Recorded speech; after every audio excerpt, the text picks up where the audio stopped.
అన్నింటికన్నా ముఖ్యంగా ఎంప్లాయీస్ సంబంధించి ఈహెచ్ఎస్ మరి ఎన్నో రోజుల నుంచి మరి ఉద్యోగులు అడుగుతూ ఉన్నారు అధ్యక్ష, మా కాంట్రిబ్యూషన్తోనైనా సరే ఒక హెల్త్ స్కీమును మరి అందించండి, ఏ కార్పొరేట్ హాస్పిటల్ పోయినా కూడా ఉచితంగా మరి నగదు రహిత చికిత్స అందించాలని కోరుతా ఉన్నారు.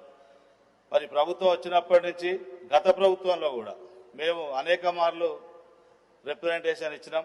కానీ గత ప్రభుత్వం గత పిఆర్సీ ఇంప్లిమెంట్ చేసినప్పుడు పిఆర్సీ కూడా రికమెండ్ చేసింది 1% ఆఫ్ బేసిక్ పే తీసుకొని మరి ఆ స్కీమ్ ఇంప్లిమెంట్ చేయమన్నది. గత ప్రభుత్వం ఇంప్లిమెంట్ చేయలేదు. ఈ ప్రభుత్వం వచ్చిన దగ్గర నుంచి కూడా అనేక మార్లు మరి ఆ ఈహెచ్ఎస్ పైన మరి ప్రకటనలు చేస్తూ ఉన్నారు. 2 సంవత్సరాలు దాటింది, ఇప్పటికి 4-5 సార్లు మరి ఉద్యోగ సంఘాలతో జరిగిన చర్చలలో ఈహెచ్ఎస్ ఇస్తామని చెప్పడం, మరి మన క్యాబినెట్లో కూడా అది ఆమోదం పొందడం జరిగింది అధ్యక్ష. కానీ ఉత్తర్వులు మాత్రం రాలేదు. ఇప్పటికీ మరి ఉద్యోగులు అనుమానంలోనే ఉన్నారు, ఈ స్కీమ్ ఇంప్లిమెంట్ అయిద్దా కాదా అనే ఉద్దేశంలో. ఇంకొకటి ఏంటంటే ఈ అధికారులు కూడా ఎట్లా అంటే మరి ఈహెచ్ఎస్ 1.5% అంటే ఉద్యోగులు ఇచ్చే కాంట్రిబ్యూషన్ కూడా వాళ్ళే డిసైడ్ చేస్తూ ఉన్నారు.